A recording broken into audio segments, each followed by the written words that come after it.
بسم اللہ الرحمن الرحیم جزا اللہ عنا سیدنا و مولانا محمد صلی اللہ علیہ وآلہ وسلم ما هو اہلو۔ السلام علیکم ورحمۃ اللہ وبرکاتہ۔ میرے معزز مسلمان بھائیوں اور بہنوں، میں آج آپ کو بے ادبی کے بارے میں بتاتا ہوں کہ جو بندہ بے ادب ہوتا ہے، گستاخ ہوتا ہے، اس کا حال اور مستقبل کیسا ہوتا ہے۔ ایک مشہور مقولہ ہے، با ادب با نصیب، بے ادب بے نصیب۔ یعنی انسان جو پاتا ہے ادب کی وجہ سے پاتا ہے، اور جو کھوتا ہے اس کا سبب بے ادبی ہی ہے۔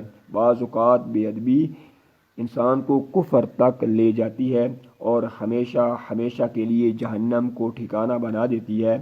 گویا کہ بے ادبی ہمیشہ ہمیشہ کے لیے جہنمی بنا دیتی ہے، جیسا کہ ارشاد فرمایا گیا، اور ان کے حضور بات چلا چلا کر نہ کہو، جیسے آپس میں ایک دوسرے کے ساتھ چلاتے ہو کہ کہیں تمہارے عمل ضائع نہ ہو جائیں اور تمہیں خبر نہ ہو۔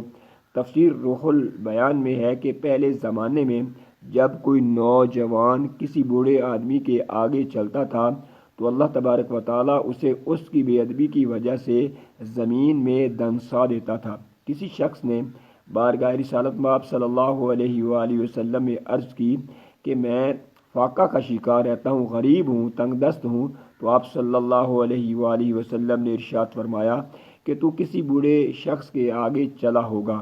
شیطان نے لاکھوں سال اللہ تعالیٰ کی عبادت کی، ایک قول کے مطابق 6 سال عبادت کی، اور وہ صرف بے ادبی کی وجہ سے 6 لاکھ سال کی عبادت ضائع کر بیٹھا، اور وہ بے ادبی حضرت آدم علیہ السلام کی تعظیم نہ کرنا تھی۔ آپ نے ارشاد فرمایا، اے عائشہ، نرمی اختیار کرو۔ جب اللہ تبارک و تعالیٰ کسی گھر والوں سے بھلائی کا ارادہ فرماتا ہے تو انہیں نرمی عطا فرما دیتا ہے، یعنی ادب والا بنا دیتا ہے، خوش اخلاق بنا دیتا ہے، اس کے گھر میں محبت پیدا فرما دیتا ہے۔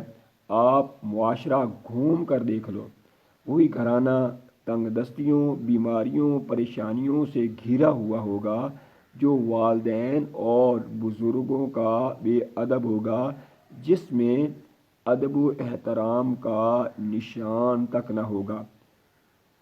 ادب و احترام کا پتہ اس وقت چلتا ہے جب بڑا اس پہ سختی کرتا ہے۔ کسی صحابی نے عرض کی، اگر میرا باپ مجھ پہ ظلم کرے تو کیا مجھ پہ یہ فرض ہے کہ میں اس کی خدمت کروں؟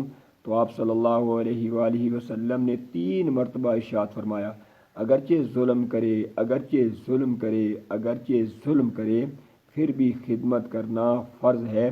مگر ہمارے ہاں تو رواج بھی انوکھا بنا ہوا ہے، الٹا والدین پہ ظلم کیا جاتا ہے۔